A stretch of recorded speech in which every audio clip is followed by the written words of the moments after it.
Hi guys, Emma here, and today I'm going to be looking at Dark again, the German TV series on Netflix, and I'm doing a rewatch. And this video is really for anybody who has watched the show, because I'm going to be going through the first episode, and asking questions which occur to me and which I don't know if there is any answer, because the series was quite complicated the first time I watched it, so I may have missed some things. But I also think there are outstanding questions which could play into the overall plot for the seasons ahead. So I would advise not watching this video unless you've actually watched the series at least once. If you have any of the answers to the questions that I'm going to ask, feel free to leave them in the comments and explain them, because it is quite a complex show for me, and I think as well as trying to remember who everyone is, just the plot itself and the time travel story is so complicated and difficult to work out certain things. So if you can help me in any way or help anybody else, that would be really cool if you could leave it in the comments. So delving into the questions, first of all, are Jonas's dreams and visions more meaningful than just a boy who is suffering from grief? So for instance, in his dream we see I think in his dream we see the picture of his family and they are smiling, whereas when he wakes up we see the picture again and they're not smiling. Later on he sees his father, a vision of Michael or Mikkel, and he is covered in tar. What does that mean? I'm sure it must mean something. It's not just a random thing that they threw in there. Why is Jonas so spaced out? Is that just again a symptom of his grief at losing his father?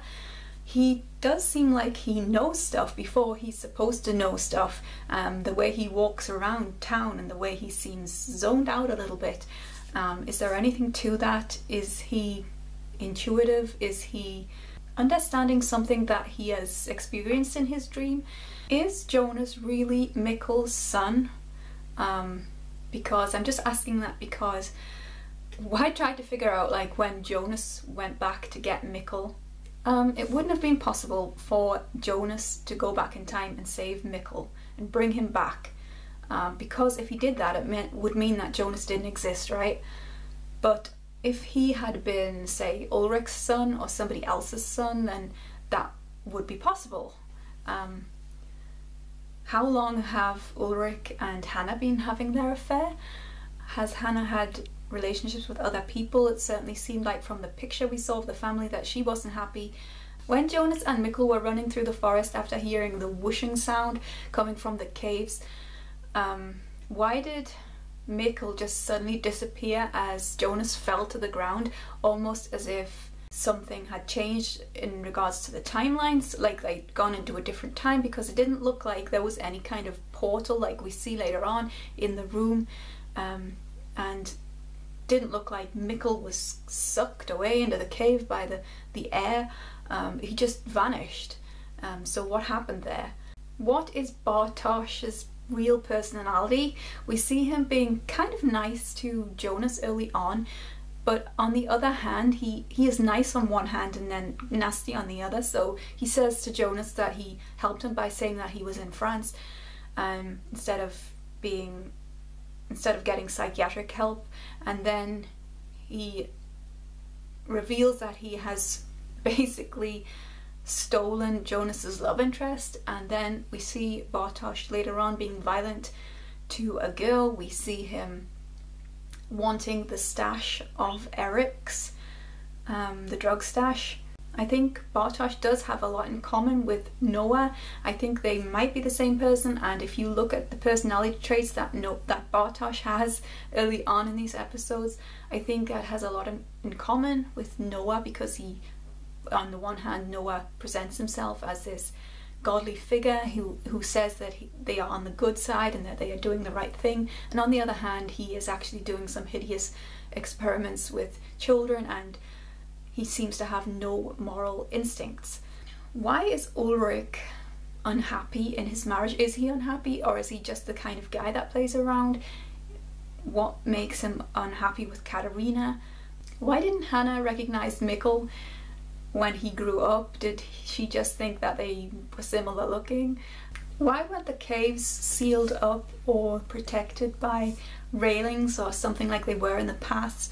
Why were they left open for anybody to go in and find their way to the portal? Why are there bunk beds in the bunker when we've only seen one child kept in there? However, we do see two children in the past. In a future episode, we see two kids found at the power plant. We are never shown two kids at the same time being kept in those bunk beds.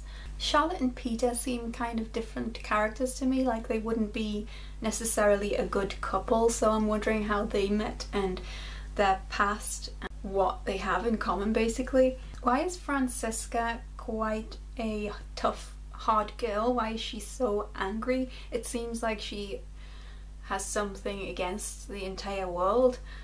Jana Nielsen, who is Ulrich's mother, she talks about seeing a figure with a big head in the woods when she's looking for Mads. Is she talking about the older Jonas wearing his hood, or is she talking about something else? Now that we've seen the end of the series, when we know that there is some kind of nuclear fallout, could she be actually seeing something that is really mutated?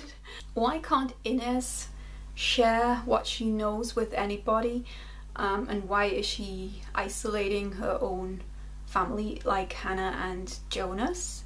So there are lots of details that I noticed the second time around which didn't really register with me the first time I watched, such as Jonas being slapped around the head just the same as Mikkel, and stuff like Mikkel performing his magic trick.